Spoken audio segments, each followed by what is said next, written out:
Abroad ka? Alam mo, kapag mag-abroad ka, dapat buo at malakas ang loob mo.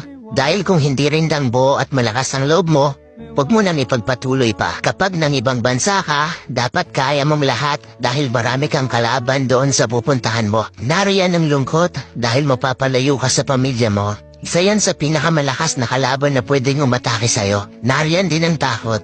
Takot at pagkabalisa kung maayos ba ang lugar na mapupuntahan mo. Maaari ka ring panghinaan ng loob dahil tanging sarili mo lang ang tutulong sa'yo sa oras ng pangangailangan mo. Pwede ka ding ma-depress dahil sa sobrang daming problema na darating sa'yo at lalo na hindi mo pa kasama ang pamilya mo sa tabi mo. Pagkawala ng pag-asa na makakamit mo pa ba ang pangarap mo dahil kulang pa ang panggastos mo kaysa sa sinasahod mo. At marami pang iba. Ilan lang yan sa maaari mong maranasan kapag nang ibang bansa ka. Pero dapat kapag nag-abroad ka, kaya mong magtiis at magsakripisyo para sa pangarap mo. Kaya mong indahin ang lahat ng lungkot para sa pamilya mo.